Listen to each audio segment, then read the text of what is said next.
বুনো প্রাণীগুলোর মধ্যে বেজি আমাদের সবথেকে পছন্দের প্রাণী। উপকারী প্রাণী হওয়ায় অনেকেই অবশ্য বেজিকে পোষ মানায়। তবে বেজির প্রতি মানুষের আগ্রহের মূল কারণ সাপের সাথে এদের লড়াই করার স্বভাব।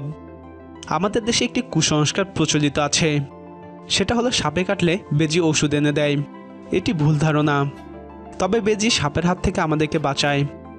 সাপ হচ্ছে বেজির প্রধান শত্রু, তাই বেজি সাপ দেখলেই লড়াই করার জন্য ঝাঁপিয়ে পড়ে। সাপ বিষাক্ত হলেও বেজির তেমন কোনো ক্ষতি করতে পারে না। আমাদের আজকের ভিডিওটিতে থাকছে সাপ কেন বেজির কোনো ক্ষতি করতে পারবে না এবং এই ছোট প্রাণীটি কিভাবে গোপনে আমাদের লাখ লাখ টাকার উপকার করছে। বেজিকে নিয়ে অবাক করা সব বিষয় জানতে আমাদের ভিডিওটি শেষ পর্যন্ত দেখতে থাকুন।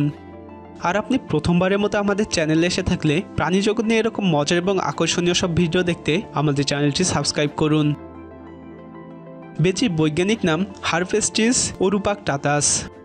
এদের ইংরেজি নাম স্মল ইন্ডিয়ান মঙ্গুজ। এরা কার্নিভোরা বর্গের হারফেস্টিডি গোত্রের ছোট মাংসাশী স্তন্যপায়ী এবং শিকারী প্রাণী। লোমশ শরীর এবং দ্রুত নিঃশব্দে চলাফেরা করতে পারে। বেজি খুব ভালো শিকারী প্রাণী। এরা দিনের বেলায় খাবার খায়, রাতে নিজেদের তৈরি করা মাটির গর্তেই বসবাস করে। শহরে কিংবা গ্রামের ঝোপঝাড়ে এরা বাস করে। বাংলাদেশে 3 প্রজাতির বেজি বসবাস করে। এগুলো হচ্ছে বড় বেজি, ছোট বেজি এবং কাঁকড়াভোগ বেজি। কাঁকড়াভোগ বেজি বৃহত্তর সিলেট, চট্টগ্রাম এবং পার্বত্য চট্টগ্রামে দেখা যায়। বড় বেজি দেশের পশ্চিমাঞ্চলে বেশি পাওয়া যায়, তবে দেশের মধ্যাঞ্চলেও এদের দেখা পাওয়া যায়। ছোট বেজি সারা দেশেই কম বেশি বসবাস করতে দেখা যায়। বেজি ফসলের ক্ষেতে ছোট বড় ইঁদুর, সাপ, মাছ, ব্যাঙ, পোকামাকড়, পাখি, এমনকি পাখির ডিম পর্যন্ত খায়। মাঝে মধ্যে এরা হাঁস মুরগি এবং কবুতরের ছানা এবং অন্যান্য ছোট প্রাণীও খায়। তাই গ্রামের মানুষ বেজিকে শত্রু মনে করে। তবে 2-1টা হাঁস মুরগির ছানা খেয়ে বেজি কৃষকের ক্ষতি করলেও তার চেয়ে অনেক বেশি উপকার করে ফসলের ক্ষেতের ইঁদুর এবং পোকামাকড় খেয়ে। এছাড়াও বেজি যে অঞ্চলে থাকে সেই অঞ্চলে সাপ আসে না। বিশুদ্ধ সাপ, ব্যাঙ, পোকামাকড় এবং বিভিন্ন ধরনের কীটপতঙ্গ খেয়ে বেজি পরিবেশে ভারসাম্য রক্ষায় অসামান্য অবদান রাখে। বেজি গায়ের রং ধূসর বাদামি। এরা সাধারণত 4 পায়ে চলাফেরা করে। গাছে চড়তেও বেশ পারদর্শী। কখনো কখনো 2 পায়ে দাঁড়িয়ে থাকতে দেখা যায়। এ সময় বেজিকে দেখতে বেশ অদ্ভুত লাগে। এদের পা বেশ খাটো এবং কানগুলোও ছোট।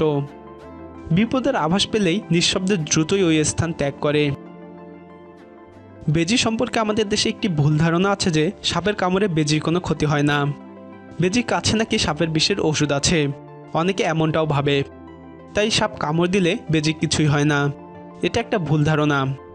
আসলে বেজির লোম অনেক মোটা। এরা উত্তেজিত হলে এই লোমগুলো বেশি ফুলে যায়। তাই সাপের কামড় বেজির শরীরে ভালো করে লাগতে পারে না, যে কারণে সাপের কামড়ে বেজির তেমন কোনো ক্ষতি হয় না। বাংলাদেশ এবং বৈশ্বিকভাবে বন্যপ্রাণীর যে রেড লিস্ট আছে সেই ক্যাটাগরিতে বেজির নাম নেই। তবে সারা দেশে বেজির অবস্থা খারাপ। আগের তুলনায় শহর এবং গ্রামে বেজি কমে গেছে উপযুক্ত পরিবেশের অভাবে। বেজি মানুষ এবং প্রকৃতির পরম উপকারী একটা প্রাণী। এরা ইঁদুর খেয়ে ফসল রক্ষায় বড় ভূমিকা পালন করে। সেই সাথে বেজি সাপ খেয়েও সাপের বৃদ্ধি রোধ করতে বিশেষ অবদান রাখে। কিন্তু নগরায়ন, আবাস ও খাদ্য সংকটের কারণে বেজি দিনে দিনে কমে যাচ্ছে আমাদের প্রকৃতি থেকে। সেই সঙ্গে কিছু উপজাতিরাও বেজিকে ধরে ধরে খায়। বেজি সংরক্ষণে গণসচেতনতার গুরুত্ব অনেক বেশি। পরিবেশের ভারসাম্য রক্ষায় বেজির অবদান অনস্বীকার্য। প্রকৃতিতে এদের টিকে থাকা অত্যন্ত জরুরি এবং মানুষের প্রয়োজনেই বেজি সহ অন্যান্য প্রাণীদের সংরক্ষণ করা দরকার। প্রিয় দর্শক, ভিডিওটি আপনার ভালো লেগে থাকলে লাইক বাটনে ক্লিক করুন। বেশি করে গাছ লাগান, পরিবেশ বাঁচান।